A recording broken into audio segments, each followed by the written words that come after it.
دوسرا، اس وقت ایک بہت اہم مسئلے کی طرف بلکہ آپ کی توجہ دہانی مقصود ہے۔ اس وقت کئی لوگوں کے واٹس ایپ پہ میں نے ایک یہ اسٹیٹس دیکھا ہے، اور آج ایک صاحب نے اپنا مسئلہ بھی مجھ سے پوچھا ہے، وہ آپ کے سامنے وضاحت کرنے کے واسطے یہ عاجز بہت ضروری محسوس کیا۔ باضابطہ 2-3 فون آئے۔ دیکھیے، اس وقت کوئی گھر ایسا نہیں ہے جہاں موت نے ان کے گھر پہ دستک نہ دی ہو۔ کوئی گھر اس وقت ایسا نہیں ہے۔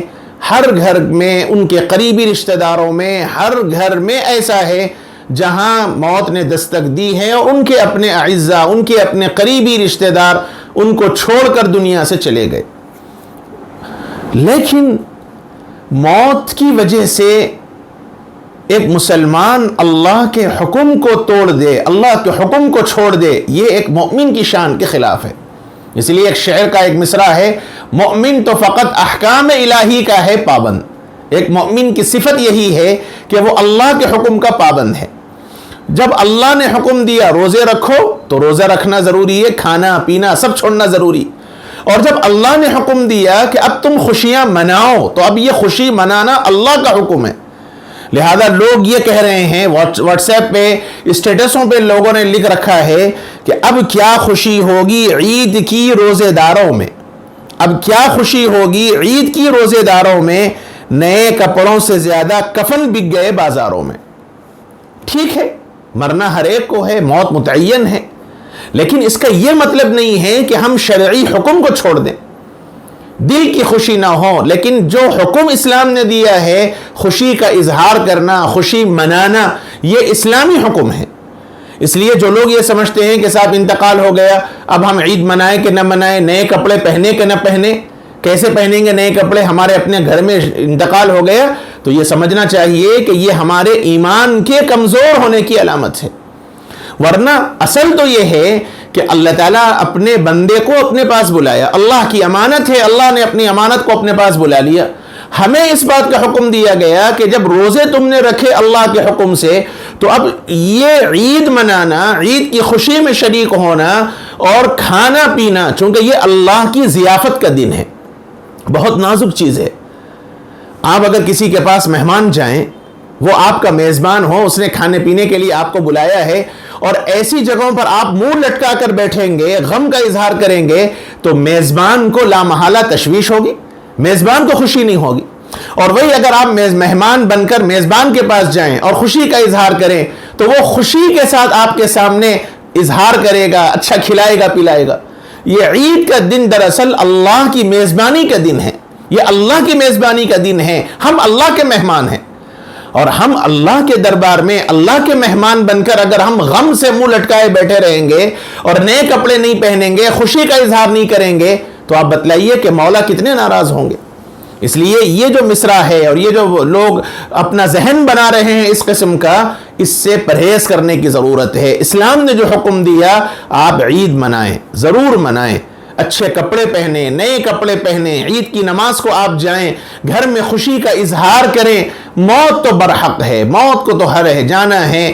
کیا پتا کہ میں عید کی نماز پڑھ پاؤں گا کہ نہیں پڑھ پاؤں گا، میں عید کی نماز پڑھ کے گھر آؤں گا کہ نہیں آؤں گا۔ اس لیے اس کا یہ جو بات چل رہی ہے، اس سے احتیاط کرنے کی ضرورت ہے۔ ہم سب کو یہ پیغام، یہ عاجز سب کو دینا چاہتا ہے، خوشی کا اظہار کیجئے اور اللہ کے حکم کو سمجھ کر کیجئے۔ یہ اللہ کا حکم ہے، اس حکم کو پورا کرنے کی ضرورت ہے۔ اور جہاں تک مسئلہ خوف کا، غم کا جو اس وقت کا ماحول ہے، ہر ایک کا اپنا کوئی نہ کوئی دنیا سے جا رہا ہے۔ کسی کا باپ گیا، کسی کی ماں گئی، کسی کا بھائی گیا، کسی کی بہن گئی، کسی کا بیٹا گیا، کسی بیٹے کے سامنے کسی کے باپ نے دم توڑا، ہر ایک کا مسئلہ ہے۔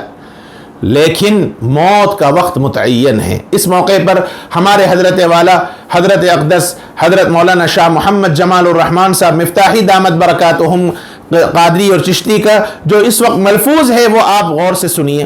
حضرت نے فرمایا کہ اس وقت لوگوں کو خوف کے ماحول سے نکالنے کی کوشش کریں۔ بیماریاں آتی جاتی رہتی ہیں، ہمارے آنے جانے کا وقت اور ان کے اسباب سب متعین ہیں۔ ہمارے آنے کا بھی اور ہمارے جانے کے سارے اسباب متعین ہیں۔ کورونا تو ایک بہانہ ہے، بیماری تو ایک بہانہ ہے، ورنہ متعینہ ہے وقت، اور جس آدمی کا جہاں وقت متعین ہے وہ وہیں جا کر دم توڑے گا۔ گھر کے اندر رہ گئے، اچانک ہاسپٹل لے جانا پڑا، ہاسپٹل میں انتقال ہو گئے، ہاسپٹل میں رہے اچھے خاصے ہو گئے، گھر آئے معلوم ہوا کہ انتقال ہو گیا۔ تو ہر ایک کا ایک جگہ متعین ہے۔ حضرت نے فرمایا کہ ہمارے آنے جانے کا وقت اور ان کے اسباب سب متعین ہیں، لہذا خوف بالکل نہ کھائیں۔ ہاں، ڈر اور خوف صرف ایک اللہ کا ہونا چاہیے، ایک اللہ کا ڈر ہونا چاہیے۔ ایسے ہی یہ حکم ہے اسلام کا، یہ حکم ہے اللہ کا، یہ حکم ہے نبی کا، اسی حکم کو ہمیں اختیار کرنا چاہیے۔ اس لیے یہ عاجز آپ لوگوں سے درخواست کرتا ہے کہ ہمارے اس غم کی وجہ سے کہیں اللہ کی میزبانی میں ہم سے کوتاہی نہ ہو جائے، اللہ تعالیٰ کی مہمان نوازی جو ہے عید کا دن، اس میں ہم سے کوتاہی نہ ہو اور اللہ پاک ہم سے ناراض نہ ہو جائیں۔ اس لیے خوشی کا اظہار ضرور کریں، لیکن خوشی میں سادگی ضرور اختیار کریں۔ یہ مطلب نہیں ہے کہ جیسے کل لاک ڈاؤن کا اعلان ہوا تو 3 بجے سے لے کر 8 بجے تک، رات 9 بجے تک پورے روڈ جام تھی۔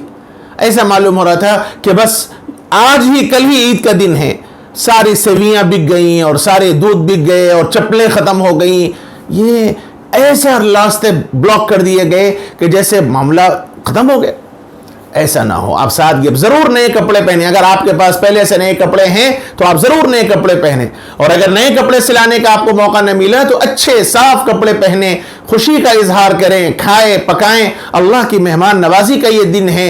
غم اور خوف ضرور ہے، غم کا ماحول ضرور ہے، لیکن ایک مومن کی شان یہی ہے کہ وہ غم کے اوپر اللہ کے حکم کو آگے رکھے گا، غم پر اللہ کے حکم کو باقی رکھے گا۔ اس لیے اس کا خیال رکھنا چاہیے۔ اللہ تعالی ہم سب کو بے انتہا قبول فرمائے، اللہ ہمارے روزوں کو قبول فرمائے، رمضان کی ہماری ٹوٹی پھوٹی عبادتوں کو اللہ پاک اپنے کرم سے بے انتہا قبول فرمائے، اور اللہ رب العزت اپنے کرم سے اور اپنے فضل سے اس وبا اور اس بلا سے، اس بیماری سے اللہ تعالی ہم سب کی حفاظت فرمائے۔ وصلی اللہ وسلم وبارک علی نبینا محمد وعلی آلہ وصحبہ اجمعین والحمد للہ رب العالمین۔